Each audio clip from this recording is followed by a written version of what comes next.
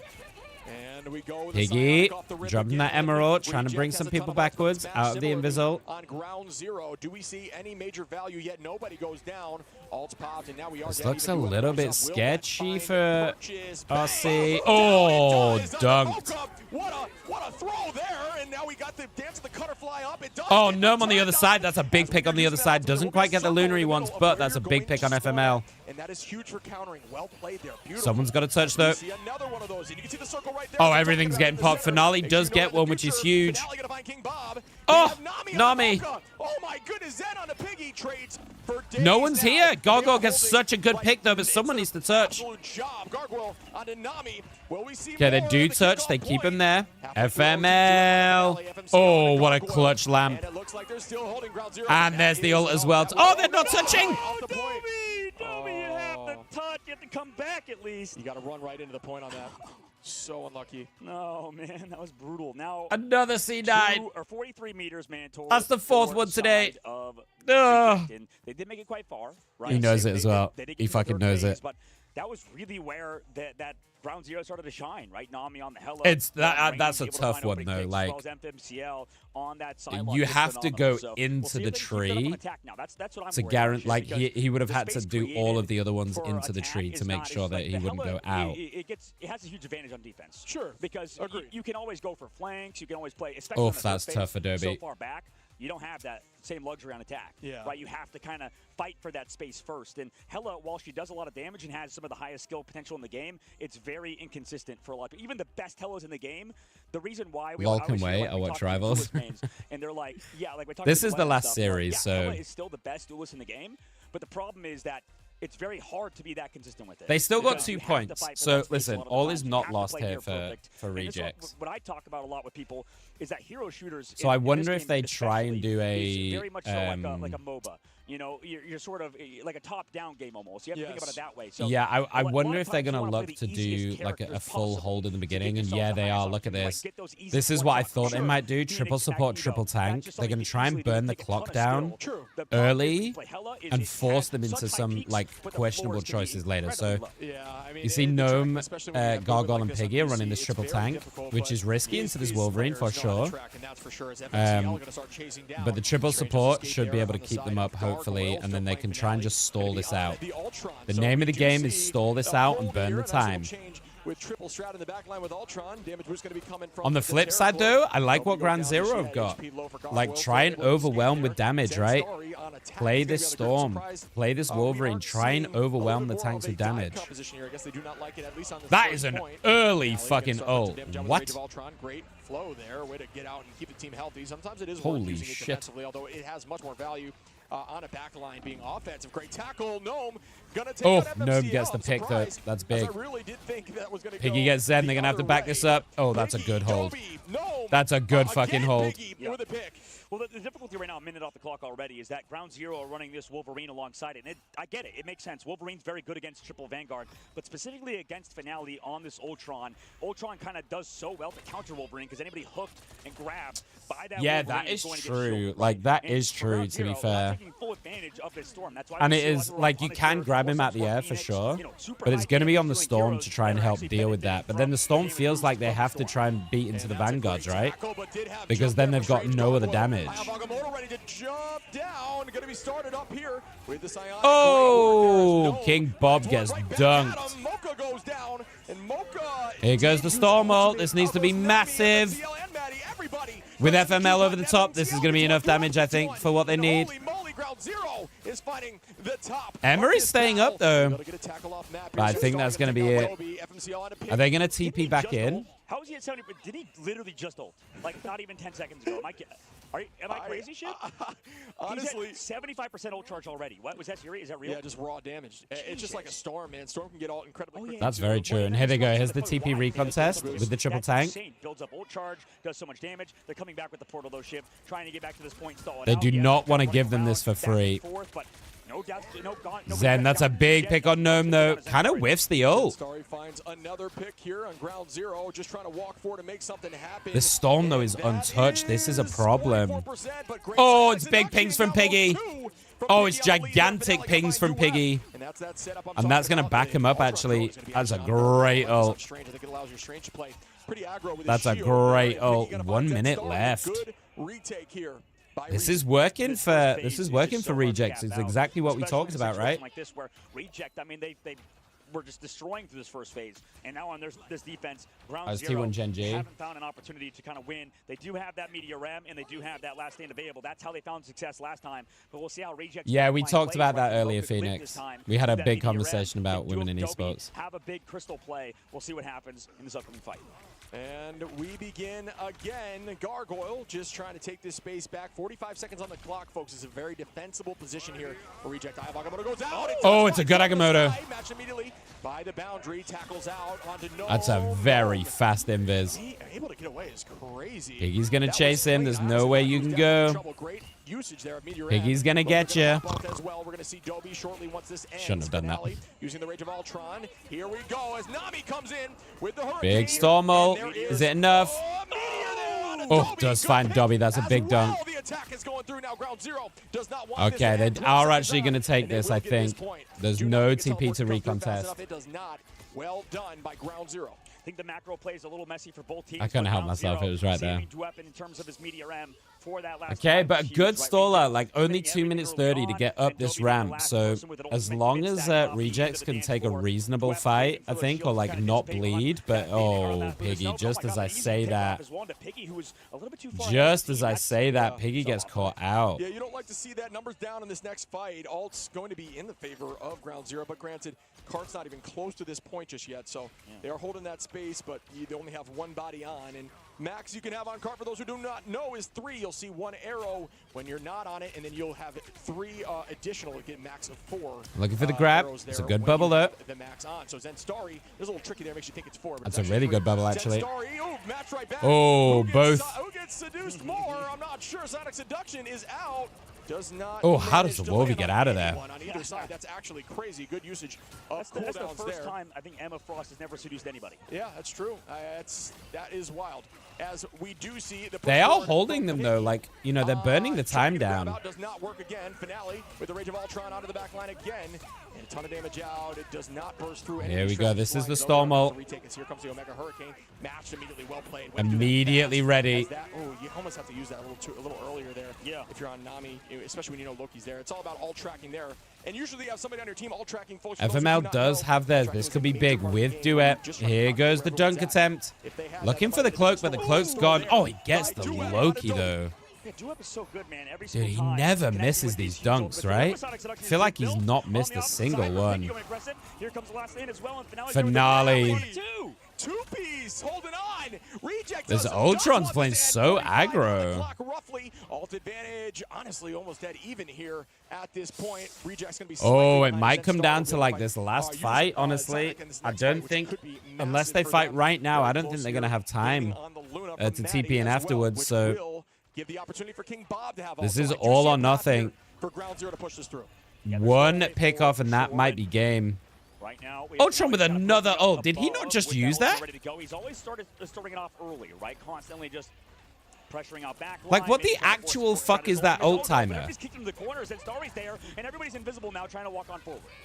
Okay, so they forced the invis ult out. There's the emerald. It's gonna be big. It's gonna be really big from Zen. They are attacking here. The strategist ults are up. Piggy falling, puts the numbers back on a Ground Zero. Maddie gonna find they're gonna TP back in. But I don't think it's gonna matter. Tries to get the dunk, but misses it in the tree. They're gonna recontest. Oh no. Oh wow, and Gargoyle Maddie gonna find Gargoyle down. Yo, Ground might have this for real, for real. Get this W. Yeah, this is getting scary for Reject. I mean, Ground Zero. It seemed like they were kind of out of it in first point, but that's how this map is. I feel like every time. Yeah, the ult farming is fucking diabolical, right? Almost get first held, and then they just snowball towards the very end. Oh, Adam switch. Like today, man, but we'll see in a moment. I mean, a minute and 12 seconds. They're sticking with this triple tank, man. In the bank right now. They're sticking with this triple tank. Agamotto's up, but against Ground Zero, they have ults. Yeah, I think these teams are so evenly matched right now. It has been so back and Oh, forth. Piggy gets taken out, but it's 1-for-1. Moki gets FML. Out we go with the Omega Hurricane. It is going to be boosted in the opposition, trying to take out Storm. That is a huge eye. Oh, it's a huge eye of Agamotto from Gargoyle. We do have 49 seconds on. Oh, it's massive from Gargoyle. You got to hold on. Dobie used ult, though. And, Reject's not going to have much. Ground Zero is going to have that last stand. That could be Listen, Finale might have an ult for this. He is already at 70 on this Adam somehow. Piggy's nearly got theirs. To taking this home. If you are on Ground Zero's side, and here goes the last stand. Does it find value? It does not yet. Psionic. Storm gets pinged. Piggy goes down, though. Doesn't get too much value. FMCL trying to chase him down. Here's the Born again. The wrestle! Oh, no! But they all get rezzed off the cart and they can't touch. Ground Zero, get it! Dude, that's why Adam Warlock's tough about playing with the objective, right? No one was on the point when the res went off. Now in the series, he's going to be Ground Zero. This is insane. These two teams are so evenly matched right now. Yeah. Oh, it's so back and it's forth like now, inches in this matchup. Ground Zero would be a good team. Yeah. But today, I guess, I don't know. Do you want to put something on the Damn. line? Who needs to win right now, Shape? That could be a big, honestly, like, can't even answer that momentum properly. shift. I mean, I think the dive was really, really strong. Big. But yeah, they didn't elect to use it there on a map that is What's very up, Meaty? suited to that, and it was available to them. So He's saying, I've got I mean, arms? I liked what they were doing. They were looking really good. That was crazy. I mean, the team compositions Welcome are in. all over the place right now. Psyched. Hello, lovely. What? If Reject win. Hey, looking Yes. delicious as I hell. will Psyched. have the I have been up for like, wow. I don't know if you can see under my eyes right I now. don't know. I don't know. I've been live for 9.5 hours. You agree? Yeah, maybe not a broadcast. I started at 3 in the morning, If we get it approved. If we get it and I've approved. not slept since 9 o'clock last night, so I am on the edge right now. I would be the one to win in this case because you have to. But if you believed in Reject when you said the pick at the very beginning of the broadcast, This is that they Bruce. would Let me win introduce the you. series, Let me should push introduce them in you. the line. And sometimes it's your body, Chip. I mean, you got to put your my body on the line goodness. just like football. The silliest goose. This is indeed. Honestly, Keanu, to give him the full these name, casts this are is crazy Keanu because Bruce there is so much Treves. trading in every single team fight. It is so wild. Bruce I mean, started out as a Christmas tree. My first ever Christmas tree. Because I finally had a big enough house to have one in, right? But then I had nowhere to store Bruce. I'm assuming, maybe he still will. So then I decided that the back wall is kind of boring. It's a white wall. So we kept Bruce, and we decided that Bruce is going to stay here all year long, and he's no longer a Christmas tree. He is a holiday tree. Looking great, man. So now we dress Bruce up according to what is happening at the time. The whole team, I think that they've sort of come back. So right now, he's in his beach attire. He's in his lifeguard summer vibes, hence the little hula skirt, lifeguard hat and whistle. He's even got a wig on right now. And then we'll probably change him for Halloween. We'll dress him up with some, I think it's the tight angles.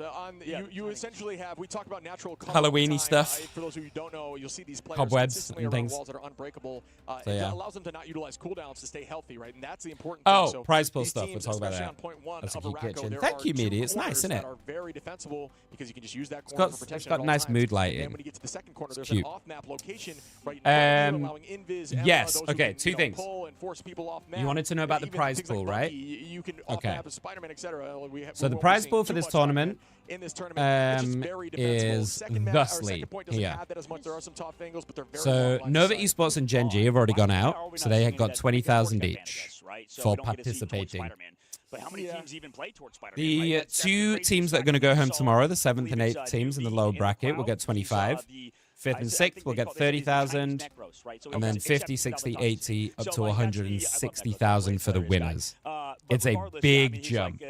There's It's a a lot big of good jump. Spider-Man players, but I wonder how many of them are playing at this So tournament, in right? How many of them have total, practiced that? I know Cal saying like he's been NetEase have committed $3 million for the year's tournaments. I do think initially on that team up, or for the Marvel Rivals Ignite tournaments throughout the year. So there's $3 million put aside. Spider-Man used to have and that was removed from the game. The Venom team up. What's happening here? Is better. Yeah.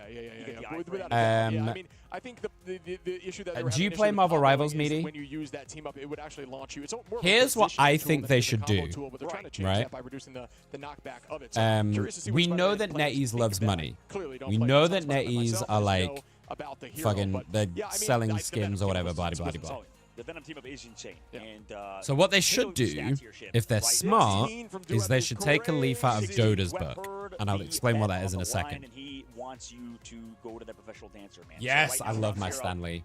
They've done a lot in that map. Like this is my fucking life. That was really crazy. I think so basically, this is Marvel Rivals tournament for the game. This is their first official LAN.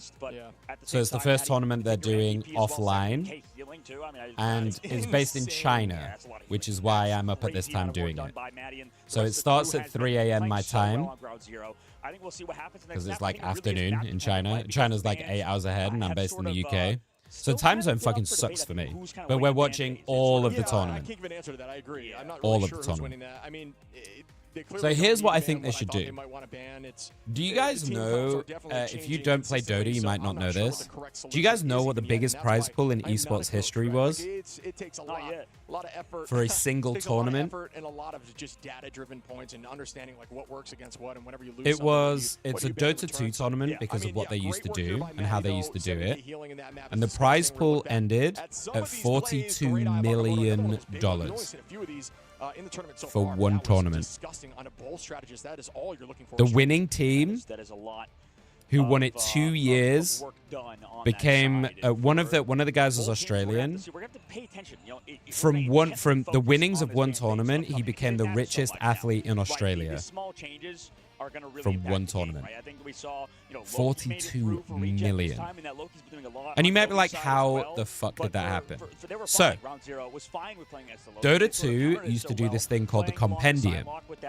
So, at their big end-of-year tournament, they would release into the client in general a battle pass of sorts. It was like the first iteration, or one of the first like iterations of like a battle pass, but they called it Compendium. They would release a shit ton of content with it, loads of new skins, mini games, like, you know, loads of stuff for you to do for like 3 months. So it's a shit ton of content.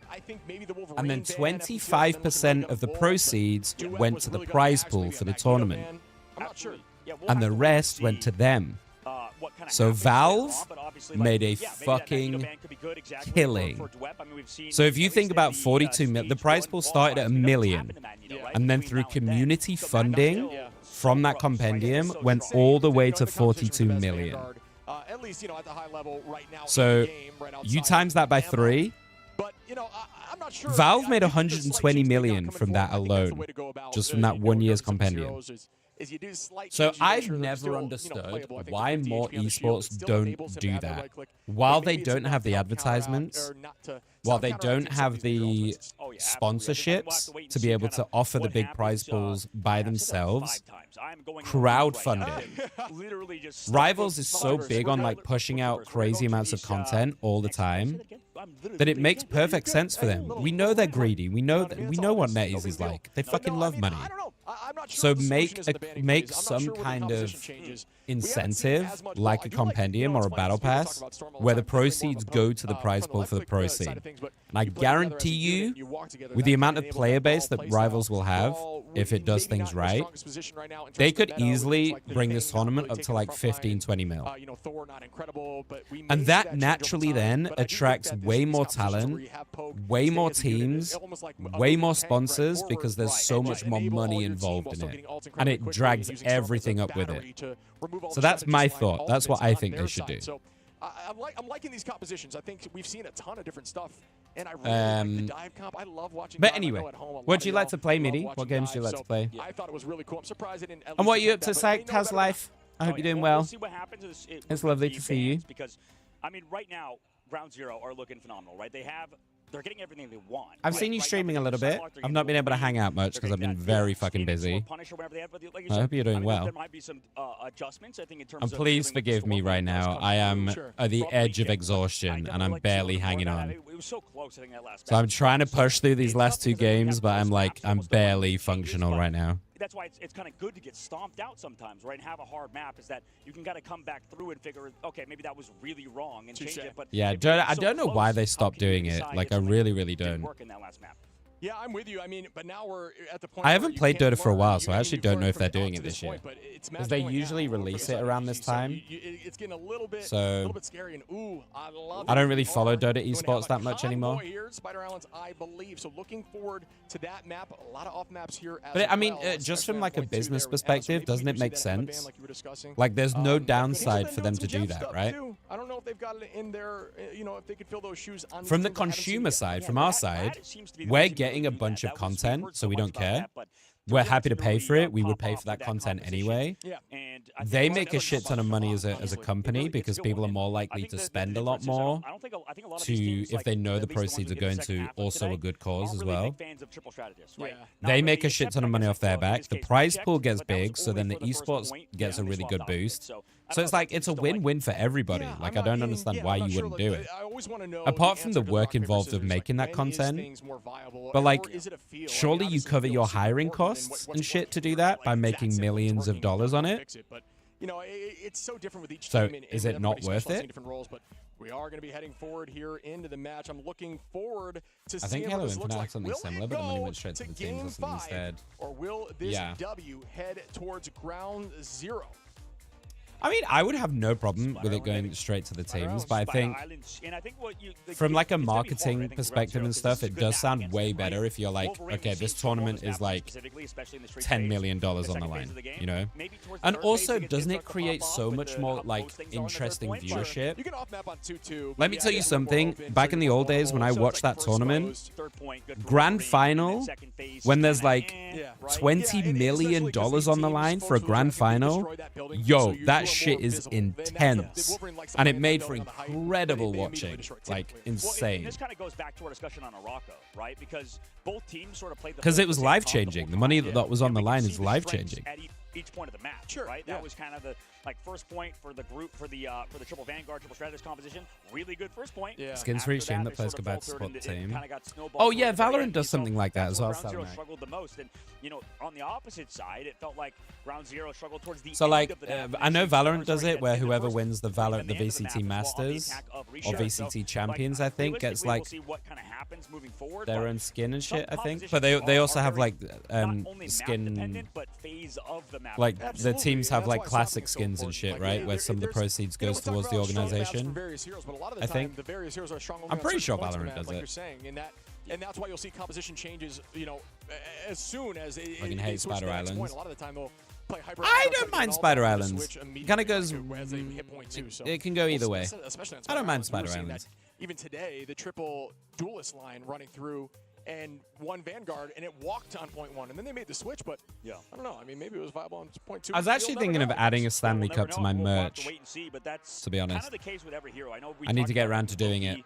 Originally kind of in that situation where some maps he's not as good, but some points he's good on areas as well. So I don't know. Like, all right, here we go. 2-1 to ground zero. Let's see what they decide to change. Taking a look at the ban phase, though. Ground Zero getting rid of that Mantis Man, and on the opposite side, Human Torch going to get taken out for reject. As I think it's happening. The Mantis prize is so crazy. I would imagine there's going to be flyer bans here. Like, are we not looking at like ultra? Man, they are fucking speeding through it. They know what they want. Surely it's got to be a torch ban.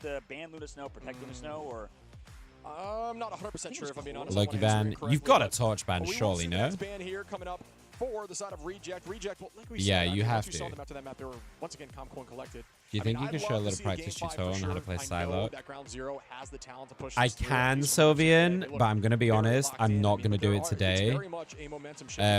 The second that this tournament is done, I am gonna have to get off to bed because it's like it's nearly 1 o'clock in the afternoon already. I'm fucking exhausted. Like I'm barely here, so I can for sure. Maybe we can do that tomorrow when I've had a bit more sleep, but I am truly exhausted currently. So just remind me and I'll do it at some point. Yeah, I think, like I said, I think both teams like to run. I did want to start doing some recordings of like I respect that.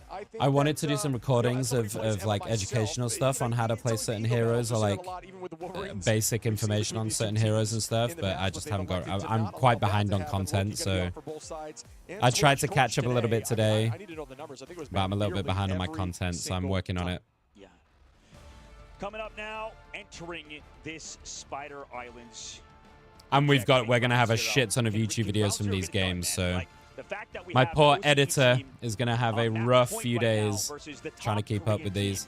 I don't think we could ever say that in a hero shooter ever, right? This is the first time that has That's ever really happened. Cool. Yeah, that it's is really sick. cool, actually. Yeah.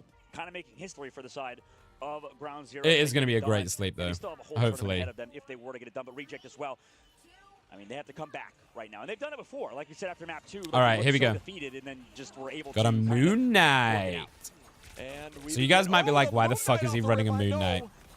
So basically what he's going to do is he's going to farm the fuck out of the ult. He's going to drop the ult to get the pick, and then he's going to get off Moon Knight. Immediately here, that is crazy to see. I love the Moon Knight charge out off the Early picks, though, already. They don't even need it. That's why Evermel's pushing it, because he's like, I want to get off this. So he wants to, like, push this Moon Knight, use the ult to get picks and push them forward, and then he's going to back out of it, I would imagine. This is quite a good Moon Knight map, though, so maybe he stays on it. So good work there off the rip by Ground Zero. Portal now come back through, and Mocha finds the opening pick on a Maddie. Nice shot. And the hours to sift through, too. Reject You mean the hours of content site? They're going to have to back on out of there, right? Reject just kind of steady Eddie on this car, right? 1 minute off the clock. I've kind of mostly moved away from just posting clips. It's not always to just get hard wins, but you just want to stabilize, just kind of annoy this objective in the payload. And right now, the Moon Knight has ultimate hand of Contra available. Just because gaming content doesn't really work anymore. So I've been doing a lot more like actual filming videos and like filming, talking about stuff, and it's been working like a lot more. Does not land though, as we do have the there it is. Rain the moon on them. It does, but not enough. As they are still doesn't get the kill though, so he's just gonna fucking batten them to death. Still not gonna happen. Agamotto big Agamotto. Oh my goodness. How does Piggy live? Finally goes down. Make sure they do press forward, and that's do it with a massive double kill though. Yeah, I mean, they're fucking walking this. With a ton of time on the clock, 2:20, we will see a portal likely, unless they can get that touch. I don't think they're going to portal. They don't have time. I think they're going to have to give it. Yeah, they're giving it. They were take down Piggy. That's how strong Emma Frost can be for sure, right, Shib? Like, the fact that you get that huge you're constantly doing new fun stuff to your stream, drilling over your color changer. Point and 2 minutes off the clock. Piggy with the Sonic seduction. Have you seen the color change? Because it's something I'm particularly proud of. Are you ready? For the damage reduction, I'm sure somebody in chat will correct me if I'm wrong. Finale gonna find FMCL here, and that is watch my camera frame. Gonna get some revenge there and find Duep, and that is let me nice. just trigger it. Walking them back, but watch my camera frame right now. Venom now back on that little more divey side, but this time it's going to be for the side of Reject. Yeah, Finale on that Ultron has looked terrifying, man. Like they set up on the cart with the with little like Piggy, but then glow out right flank, Finale just kind of came is through, just drone on Piggy to sort of stall. And that took me about 3 days in OBS to make. I did no that one I made myself. But I'm actually in the process of updating it and changing it. Great bubble placement. That may be enough. Oh, but Rage of Ultron out there to keep the team healthy. Mocha. I'll talk about it in a second because at the moment I've ignored the game. Oh my god, Gargoyle just went fucking mental. Onto Nami, what a retake here, and they are finding their footing a minute on. 3 ults oh still, my god. 0 and that, or almost 4, make that 5, so they should theoretically win this fight. If they do not, that is a huge slip up for the side of Ground Zero. Yeah, fucking hell, Gargoyle. Right now for this defense. I mean, maybe they can pick off Gargoyle or something. How does he get 4 in that? Or sorry, for this attack for Ground Zero. Look for this combo though. We've got the group Moon Knight both online. Watch out for the Wombo combo. Wow, there he goes. Just as we talked about it, double drop right there, and that's done. You know, we expected that to happen here with Ult Advantage, and that's why Ult Advantage. It's so hard to deal with, man. Like, because it doesn't matter if you support ult, the group Moon Knight is gonna get the kills. No manages to get back in with the strange portal though. Big from Piggy. This could be it, folks. 6 seconds, 5 on. Not Gnome, sorry. Yeah, Gnome. Yeah. Yo, they fucking hold this? On point 1. I don't know, actually. Might be able to get here. Maybe able to get here. No, they hold that? Reject. That is insane. That's like, dude, 4 segmented fights is crazy. Like, holy shit. Yeah, they got wiped immediately. I'm sorry, guys. I was not concentrating for half of that, but holy fuck, that's a crazy hold. Yeah, look at that face, man. He is pissed. And then towards the very end, he fucking knows it. He is with 2 pissed. seconds or 2 meters left, and then Finale comes back through. Oh my god! After that, I mean, that just built so much time. And just excellent objective play. From that defense. That was a masterclass. I think that's the best we've seen out of that composition in terms of... I do love Nutty, though, by the way, Sacked. I do. But it's okay to make those mistakes if you just play... So a lot of my stream design is like... I think he has one of the cleanest streams on Twitch. Good lesson here for Chad in general. Notice how but I'm without going into it too much right now, I'm currently in a redesign. So I'm currently redesigning a lot of my stream, and I'm also migrating over to Meld Studio from OBS. Because Meld Studio has some really cool features that I think it would be really nice longer term. So I'm actually in the process of migrating my stream over and doing some redesign aspects on my stream a little bit, and just improving and doing some like cool stuff. I got some really cool stuff planned for you guys though. For Ground Zero, can they refocus, man? I mean, like 114 meters Meld, M-E-L-D, Meld Studio. We've seen crazier things happen. I think at points we've seen even good teams like 100 struggle. What is there anything that I can tell you right now about what I'm doing? Earlier, both teams are so evenly matched. Anything is possible here. I do agree with you fully, as we do see the triple Vanguard here for Ground Zero now trying to break it out and try something different. Not electing to use the Rocket Res, instead going to have Ultron in the oh, sky. yeah. I like this change here. I like the way this comp looks. There's going to, let me just tell you, once this is done in a few weeks, because it's going to take me a few weeks to do, let me tell you, you will have never seen a stream like mine. Oh my goodness, look at that Ult Charge, Moon Knight. There is going to be some brand new shit that you've never seen before. I've had a massive brainstorming session. Yeah, just DM me, Psyched, and we'll talk about it over there. Because, like, I'm in the middle of a big, like, yeah, a big redesign stuff. Like the exact same situation, but the portal a little later this time. I've always prided myself on how good my stream looks, so I like it when people appreciate my hard work. Hero Ocean, if you will, does not seem like they can get out. Oh! There by Duep onto Dunked. And they are going to have the Sonic Seduction. Duep going to find Gargoyle. Gnome goes down, and that is a great utilization. That's a good hold. Again, going to battle back. Very dude, this Ultron looks like a problem. Literally, both teams are this on repeat. Yeah. So they're going to go the other way. So Gnome and Gargoyle are trying to do this group Moon Knight combo. And, like, I get it, and I respect it, but I don't know. It doesn't look like it's I think we're just stuck in a time loop. That literally happened earlier. I said they don't have far to go though, so like genuinely one fight. There's the Luna ult. The Luna ultimate to match it, and Ultron does not. Here we go. Ooh, that's a huge eye. But does it find purchase? It doesn't. Wow. Where was the group? Way to dance out of that. Like not ready, I suppose. So just gonna try and build it back. Oh my god, he's already at 30%. Gargoyle is already at 40% of ult. What the fuck? He just dropped it. This hero is so dumb. He's nearly got it again. What the fuck is this? He's got it. That was like 15 seconds. Piggy gets the kill, but Duep again. Oh, that's a big pick as well. Gargoyle does drop the ult, though. Finale gets the kill. FML taking the fight. Finale wins out the fight. That's huge. Mocha gets it. It's looking like they will push through this corner. All right, so the time ooh, that's a big team fight win. Finale's got an ult as well. There is no support on the other side. Ultron will probably have it unless Finale drops it straight up. They need to get out here, hold them early. They're going to have one more fight. It's 1 minute. This could go either way. This could legit go either way, but here's the Wrath of the Goddess. Oh, it's big. Oh, the Rage of Ultron! It was the only thing that they had. The Groot ult is a bit too far, though. Big Eye of Agamotto. The Luna is there to protect, but it's not enough. Are you kidding me, Zen? You are different on Ground Zero. How does he get that? Was he blocking the heal with the shield? My goodness, for those who don't know, Strange can actually utilize his shield to stop Luna's ultimate. Is a magical that's shield. It'll insanity. stop abilities if you hold it up. So he blocked the shield until he was ready to E to finish off that kill. That is fucking insanity.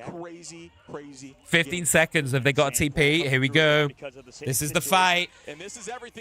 But they've GZ have 2 ults. They got nothing on rejects. Psylocke drops. There we go. Derby needed that. Someone protect that cloak. Oh, he doesn't get in. Needed to hit that, unfortunately. Maybe just a little bit of the nerves, not able to do so. Quick movement there. Oh, that would have been the play. FML again. Oh, they get picked. On a finale, Nami on a Piggy. Can they end this series now, folks? Will Ground Zero? Oh, they fucking done it. Out goes the drone. That's another. Oh, Ground Zero done it. Are you kidding? Gets their W and moves forward in this tournament. 3-1. Absolutely insane, man. Ground Zero are them at the moment. Coming back. Dude, after they get full held on the first point, they turn around and full hold them. These teams were so evenly matched. You talked about a shift back and forth, both sides just seemingly, were just mirrored, right? It just felt like we were watching the exact same team play against each other in Ground Zero. Dude, this is a crazy fucking tournament already. Yeah, that was a very evenly matched setup there. Almost a game 5. It honestly could have gone to game 5. Holding point 1 and then having that happen to you. Do you guys understand what just happened? That, happens, but it's not necessarily. The 3 number 1 teams you have to play lights out, and they definitely did. Yeah, absolutely. From the 3 biggest regions are all in the lower bracket. How America's number 1, EU number 1, and now China's number 1 are all in the lower bracket day 1? The upper bracket semifinals, securing them top 5th or 6th. That's fucking crazy. Continue moving forward. I mean, that's such a big upset. I feel like, but this is a huge upset. I think. Definitely a legit team. Absolutely. I mean, that was a ton of fun to watch. Just the back and forth in every single fight was oh my goodness. You know what I mean? Like I felt like every single time I was looking at the feed, it was so red and blue. It was wild. That Ultron was like game changing. That Ultron saved their fucking dick. Like that entire game. 2v2s, 2v3s, just to try to force the point through. Oh my god. So where does that leave us? Where does that leave us? That was a ton of fun to watch, man. Oh yeah, absolutely. Ground Zero. So congrats to them. I mean, I can't wait to see an interview with them. This is the first time we're going to talk mama. on the broadcast, on stage. So tomorrow, with Tetra, I believe. So, man, what a series we are going to have these 4 games. In the upcoming matches. Yeah, I'm sure Envy, Rad, upper bracket semifinal. That is going to be a fucking banger of a rematch. 100T, Ground Zero. And honestly, dude, Ground Zero looked good. That could go either way. Then lower bracket is CTG Sentinels, the EU number 1 against the American number 1. And one of those teams is going home. One of those teams goes home. OUG Reject. One of these teams goes home tomorrow. But at the end of the day, they are a legit oh my god. This is not what I thought was going to happen. Reject lose, so that would be crazy considering the dominance of Korea in hero shooters. I'm pretty sure that's the first series that Rejects have lost, according to these guys. So that is some wild behavior. Oh my goodness. I cannot fathom. I mean, we'll wait for the interview. I would quite like to hear what Ground Zero have got to say, and as soon as we've done the interview, I'm going to call it there. You consistently have to try to find ways to outsmart and outwit your opponent and hope they don't learn from it, or if they do, it's going to turn into a new meta where you have to try to counter that. Like, very similar story. The reason I bring this up is when I'm trying to think if there's some like really cool shit that I can tell you about that I've got planned for the stream. We now saw Moon Knight coming into play. We saw Magic on the side of Sentinels over in America, finding value into Vanguards like that. Very easy to land combos. I am finally going to be adding in stream passwords, which is going to be a really fun mini game for you guys. these heroes that maybe aren't always in the line are finding ways in through adaptation of the throughout the stream. There's going to be random passwords that pop up on the stream at random times, and there's going to be like prizes for the person who gets the most passwords. So you type in the chat, it'll track if you've got it or not. It'll keep a tally of your points and stuff. There's going to be some cool shit with that. So we will be here to witness all of the changes, all of the adaptations. Because I mean, as the tournament progresses, we see that the top teams really adapt, especially in that ban phase, right? Yes. We saw I'm also adding in a catch-up command. But also in terms so if you pop in the middle of like a conversation or something, or in the middle of like a discussion, and you come into the stream and you have no idea what's going on, you're going to be able to do a catch-up command that will tell you exactly what we're talking about. It leverages AI to tell you what's happening, which is really cool. You know, some more unique stuff in this tournament so far. We did see that Storm play. I like the Moon Knight stuff. Like, that stuff was more unique. I think as a compositional whole, the only major thing that's like meta-defining recently is that we saw that you know, Jeff speed boost. Yeah, there's some good ideas here. That's cool. Stuff like that is just out of the box and kind of blows my mind. Yeah. And seeing Jeff utilize ultimate instead of trying to team wipe off point, it was more so a stagger. You would find the final person on the team, ult that person, and drive them towards a corner, throw them, and wait as long as humanly possible. It's been a painful day of series for me. Stuff like that is so.